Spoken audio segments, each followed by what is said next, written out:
Hello, good morning students. अभी हम लोग 10th क्लास केमिस्ट्री चैप्टर 2 आपका खत्म हो चुका है, that is acid basis and salt. तो कल मैंने आपको प्लास्टर ऑफ पेरिस के बाद कुछ सॉल्ट प्रॉब्लम्स थी आपकी बुक में 5 वो करवाई थी, आपने कर ली होंगी फेयर कॉपी में। तो उसके बाद जो नेक्स्ट क्वेश्चंस दे रखे हैं दैट आर प्रैक्टिस क्वेश्चंस, ठीक है।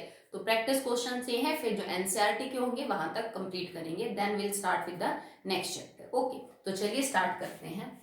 फर्स्ट क्वेश्चन इज दैट, ये एमसीक्यू बेस्ड है बेटा। Plaster of Paris is made from, तो ये हमने कल ही डिस्कस किया था कि प्लास्टर ऑफ पेरिस को किससे बनाते हैं, फ्रॉम जिप्सम। जिप्सम जिसका फॉर्मूला है CaSO4.2H2। एक चट्टान होती है जिसको हीट किया जाता है 100 डिग्री सेल्सियस तक, तब ये अपने अंदर से 1.5 वाटर मॉलिक्यूल रिलीज करके हाफ ही रखता है, then it convert into plaster of Paris. An ingredient of baking powder is, तो सेकंड इज बेकिंग पाउडर। तो क्या होता है बेटा, बेकिंग पाउडर में दो चीजें होती हैं, one is baking soda plus, या तो आपको मिलेगा सोडियम पोटेशियम टारटरेट, या आपको इसके साथ और मिल सकता है सोडियम पोटेशियम सिट्रेट। ठीक है, ये पूरा होता है आपका बेकिंग पाउडर, मतलब बेकिंग सोडा प्लस दिस, या तो ये इनमें से एक मिलेगा। तो कह रहा है कि बताओ इंग्रेडिएंट क्या है बेकिंग पाउडर का, तो NaHCO3 sodium bicarbonate, Na2CO3 sodium carbonate, Na2SO4 sodium sulphate और NaCl नमक। ठीक है, तो इसका मतलब आपको ये ऑप्शन टिक करना है, NaHCO3। ये बेकिंग सोडा है, दोनों को मिला के बेकिंग पाउडर बनता है। खाने में बेकिंग पाउडर यूज किया जाता है बिकॉज बेकिंग सोडा जब हीट होगा तो Na2CO3 बाहर निकलेगा जो खाने को कड़वा करता है, तो ये Na2CO3 को कंज्यूम कर लेता है। Sodium carbonate dissolve in water to give, sodium carbonate third is dissolve in water to give. अब देखो ये एक सॉल्ट है, पानी में डिजोल्व होगा तो अपना एसिड और बेस अलग अलग कर देगा, क्या बनेगा बेटा NaOH प्लस H2CO3। इक्वेशन तो हमने लिख ली।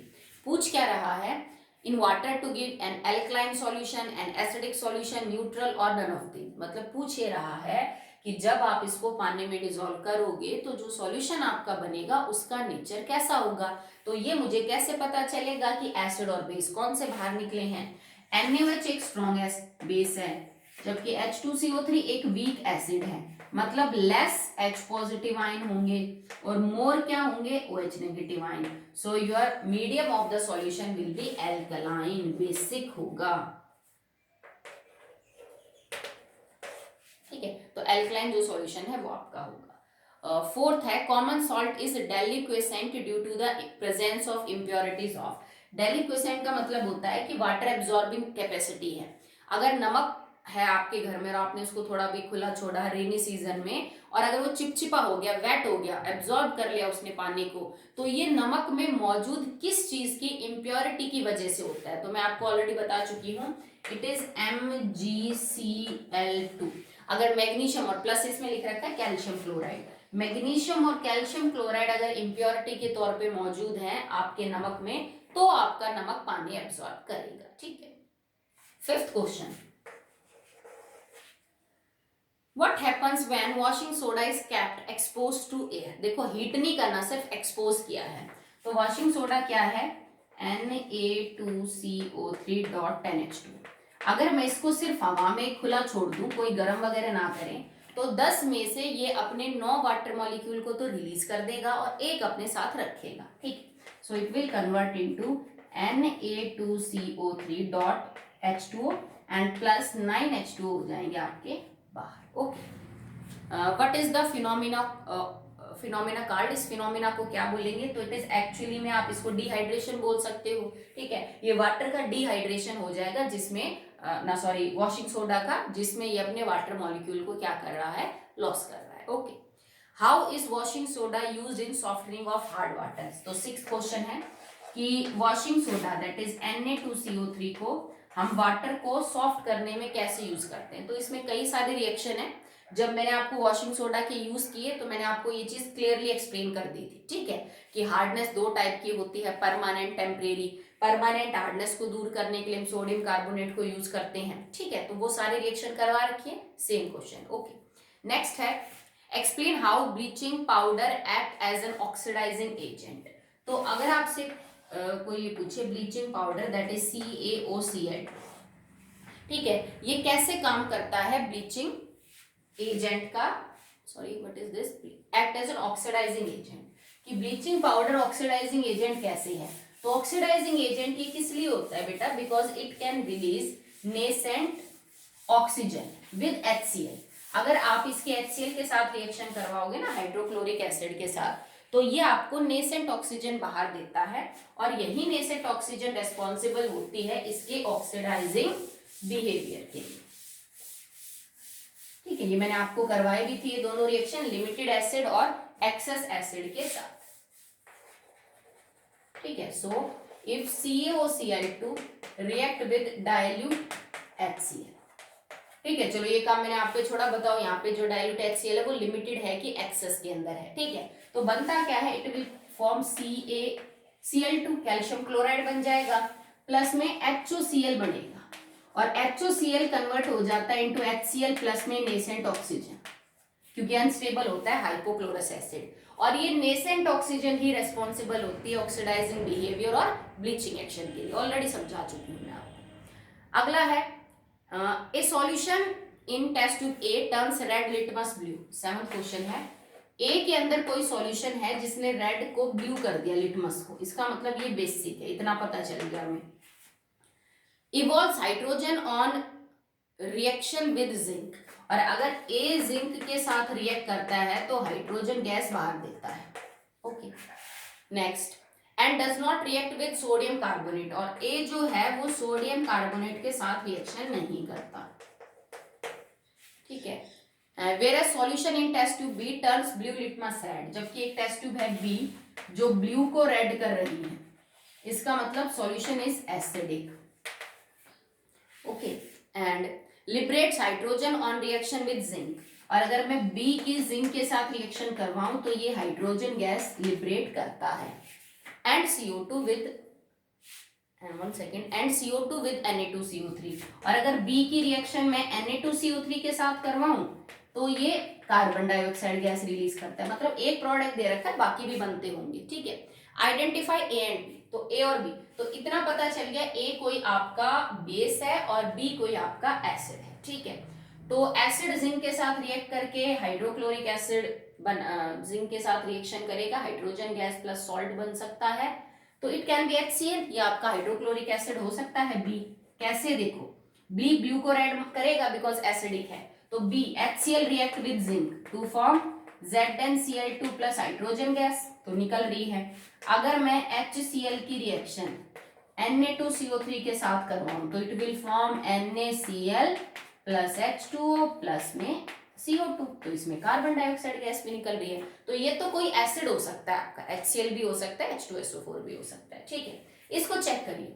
अब कोई बेस है जो जिंक के साथ रिएक्ट करके हाइड्रोजन दे रहा है, तो याद करो जिंक की रिएक्शन हमने दो पढ़ी थी, एल्यूमिनियम और जिंक के साथ NaOH रिएक्शन करके हाइड्रोजन देता है, तो ए आपका NaOH है। It react with zinc to form hydrogen plus sodium zincate Na2ZnO2, और ये अब देखो सोडियम कार्बोनेट बेस और ए तुम्हारा खुद क्या है NaOH बेस, तो बेस बेस के साथ रिएक्शन नहीं करेगा, ठीक है। तो आपका ए तो NaOH है और बी आपका कोई एसिड हो सकता है जैसे HCl और H2SO4, ओके। नेक्स्ट देखिए, name the process generally used for the manufacturing of caustic soda. तो कास्टिक सोडा किसको बोलते हैं, NaOH का कॉमन नेम है।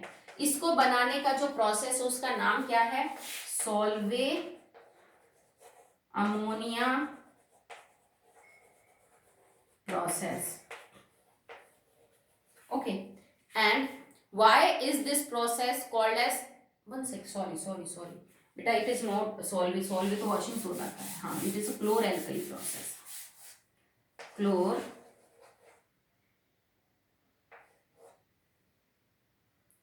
एल्कली प्रोसेस, ठीक है। सॉल्व अमोनिया प्रोसेस से तो हम वॉशिंग सोडा और जो बेकिंग सोडा है उसको बनाते हैं। तो ये क्या पूछता है आगे कि हाँ name the process generally useful, ठीक है। Why is this process called, ये क्या कहता है, पहले तो बताओ क्या नाम है, फिर इसका नाम ये क्यों पड़ा। तो क्लोर इसलिए पड़ा because one of the by product is chlorine gas. Alkali हमने इसलिए लिया है क्योंकि सॉल्यूशन एल्कलाइन रह जाता है, उसमें बाद में NaOH बनता है। ओके, नेक्स्ट है how is plaster of Paris prepared. आप प्लास्टर ऑफ पेरिस को कैसे बना सकते हैं, तो लास्ट वीडियो में ही हुआ था कल। तो अगर हम जिप्सम को 100 डिग्री सेल्सियस तक गर्म करें तो हम प्लास्टर ऑफ पेरिस बना सकते हैं।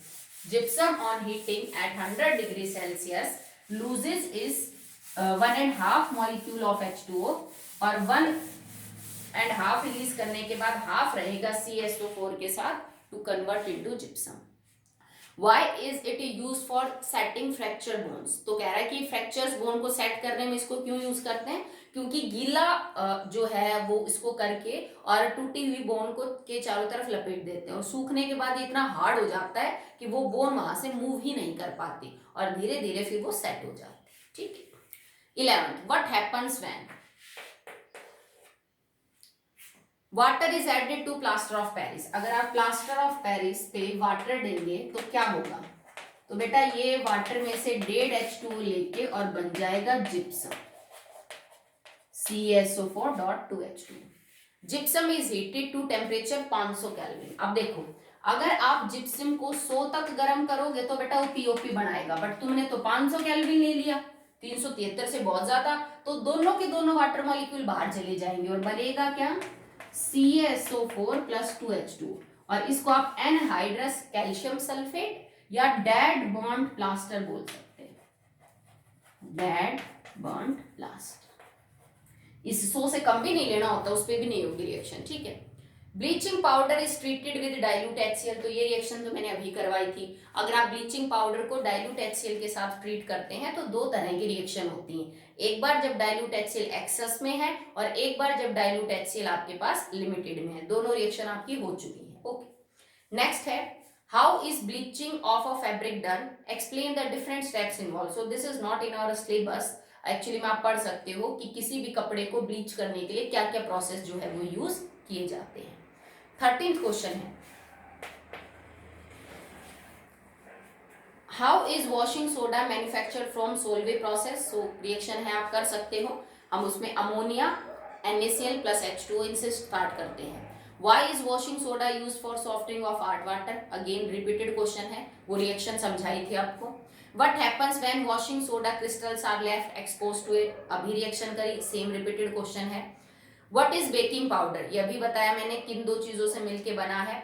How does it make the cake spongy and fluffy, मतलब ये बेकिंग पाउडर ऐसा क्या करता है कि केक आपका फुला फुला हुआ बनता है, क्योंकि बेकिंग पाउडर के अंदर बेकिंग सोडा है NaHCO3, और जब आप ऐसे खाने के को गर्म करते हो जिसमें आपने बेकिंग पाउडर डाला, जिसमें ये चीज मौजूद है, तो इसको भी गर्मी मिलेगी और ये कन्वर्ट हो जाता है Na2CO3 H2 और CO2। और ये जो कार्बन डाइऑक्साइड गैस है ना, फिर ये यहाँ से बाहर निकलने की कोशिश करती है, क्योंकि पहले तो चीज लिक्विड थी, अब तो ये गैस बन गई है। अब ये CO2 बाहर निकलने के चक्कर में पूरे खाने को ऊपर की तरफ उठाती हुई जाती है, भाई जोर लगाएगी वो, ठीक है, तो जोर लगाती है तो सारे खाने को ऊपर उठा देती है, फिर वो आपको फुला फुला हुआ नजर आता है, उसमें छेद से हो जाते हैं, ठीक है। अगला है in addition to sodium hydrogen carbonate baking powder contains a substance X। कह रहा है कि बेकिंग पाउडर में इसके अलावा कुछ और भी मिलाया जाता है जिसको हम X का नाम दे रहे हैं। Name the substance X and what is the role of baking powder, तो मैं बता चुकी हूँ, X या तो सोडियम पोटेशियम टार्टरेट होगा या फिर सोडियम पोटेशियम सिट्रेट, फॉर्मूला भी मैंने आपको बता दिया था जब टॉपिक करवा रहे थे। तो यूज क्या होता है इसका कि अगर आप सीधा ही बेकिंग सोडा डाल दो खाने में तो ये तो आपके काम का भी, CO2 बाहर निकल जाएगी, वाटर वेपर भी उस टाइम बाहर निकल जाएंगे, इतना हाई टेम्परेचर होगा, पर ये सोडियम कार्बोनेट सॉलिड स्टेट में आपके खाने में रह जाएगा, और अगर ये खाने में रह गया तो ये खाने को बिटर करेगा, कड़वा करेगा, तो हमें इसको बाहर निकालना होता है। मतलब इसको या तो किसी के साथ कंबाइन करवा दो, या इसको अकेला मत छोड़ो Na2CO3 को, नहीं तो खाना कड़वा हो जाएगा। तो जो X सब्सटेंस है ना, sodium potassium tartrate, sodium potassium citrate, वो इस Na2CO3 के साथ रिएक्ट कर लेते हैं, इसको अकेला नहीं छोड़ते खाने में, तो खाना कड़वा भी नहीं हुआ। दूसरी बात, ये जब सोडियम कार्बोनेट के साथ रिएक्शन करेंगे तो जो सब्सटेंस बनेगा ना, वो सब्सटेंस खाने को अच्छा टेस्ट देता है, टॉक्सिक भी नहीं है, नुकसान भी नहीं पहुंचाता। Okay, so these are the 14th question that are given in the practice question after completion of the chapter second. तो आज का होमवर्क आपका यही है, आप इन क्वेश्चंस को क्या कर लेना बेटा, फिर अपनी नोटबुक में कर लेना. मोर थिंग बेटा कि इसके बाद बिकॉज ज्यादा लेंथी नहीं है, एक एक नंबर के क्वेश्चन है, आपको एक वर्ड या एक लाइन में आंसर करना है, तो 14 क्वेश्चन तो ये कर लेना. उसके बाद एनसीईआरटी के क्वेश्चन स्टार्ट हो जाते हैं, आप बुक में जैसे ही पेज टू टर्न करोगे आपको वो मिलेंगे, तो उसके फर्स्ट आप 5 क्वेश्चन अटेम्प्ट कर लेना, first 5 questions of NCERT exercise ये और कर लेना. ठीक है, इतना करने के बाद, और क्योंकि आपके यूटी की डेट शीट वगैरह आ चुकी है तो मैंने पूरा सेकंड चैप्टर दिया है, बिकॉज आसान है, आप इसको आराम से पढ़ चुके हो, और मैंने कई दिन पहले आपको सिलेबस भी बता रखा है, और अभी तो आपका एग्जाम है भी नहीं, कल या परसों में तो आई थिंक. तो अच्छे से तैयारी करो बेटा, रिएक्शंस पे फोकस करो, थ्योरेटिकल पार्ट जो है उस पर फोकस करो, एनसीईआरटी के क्वेश्चंस पे ध्यान दो. ठीक है, हर चैप्टर के एनसीईआरटी के क्वेश्चन जो है वो बहुत ही ज्यादा इंपॉर्टेंट होते हैं, तो टेस्ट की अच्छी से तैयारी करो, और 1% भी नहीं सोचना कि आपको टेस्ट स्किप करना है. आपको पहले ही डेट शीट पता है, टाइमिंग टेस्ट की पता है कि 11 से 12 के बीच होगा, तो अगर आपको लगता है कि फोन उस टाइम अवेलेबल नहीं है तो बेटा पहले से अरेंज करके रखो. आपको टाइम वगैरह सब इसीलिए बताया है ताकि आप अपनी तैयारी करके रखें. ठीक है, कि मान लीजिए पापा को कहीं बाहर जाना है तो आप बोल के रखें कि आज तो मेरा टेस्ट है, आज मुझे फोन चाहिएगा. ओके, तो ऐसी अपनी चीजें मैनेज करके रखें. ठीक है, जिस जिस तरह भी टेस्ट लेना होगा मैं आपको पहले इन्फॉर्म कर दूंगी, आप अपना टॉपिक कंप्लीट तैयार करके रखिए. सेकंड चैप्टर में मैंने आपको कुछ भी नहीं छुड़वाया है, जो कोरोना की वजह से सिलेबस डिलीट हो गया था उसमें ऐसा कुछ भी नहीं है सेकंड चैप्टर में, तो पूरा चैप्टर आपका हुआ है. इसमें एसिड हो जाएंगे, एसिड की प्रॉपर्टी यूजेस सब बेस हो जाएंगे, और सॉल्ट, ये 3 टॉपिक है, प्लस में एक आपका पीएच वाला जो टॉपिक है वो भी बीच में, इंडिकेटर वो भी दे रखे हैं. तो अच्छे से तैयारी करना बेटा, चाहे आपकी तैयारी कम हो, मार्क्स कम आए, वो एक बार चल जाएगा, पर अगर आप टेस्ट नहीं दोगे तो वो चीज नहीं चलेगी. एब्सेंट होना is not the way to deal with the studies. ये गलत है कि अगर आपकी तैयारी नहीं थी, आपने 2 दिन का होमवर्क नहीं किया, मैडम मैंने बीच में से ज्वाइन किया था ना से, तो बेटा हमेशा कुछ ना कुछ जो कर दिया वही बेटर होता है. Something is always better than nothing. ठीक है, और आपके ये मार्क्स हमें आगे काम आएंगे टू प्रिपेयर रिजल्ट, सीबीएसई आगे मांगेगी रिजल्ट के लिए. ठीक है, तो आप 100% टेस्ट अटेम्प्ट करेंगे हर सब्जेक्ट के. Okay, so that's all for the day.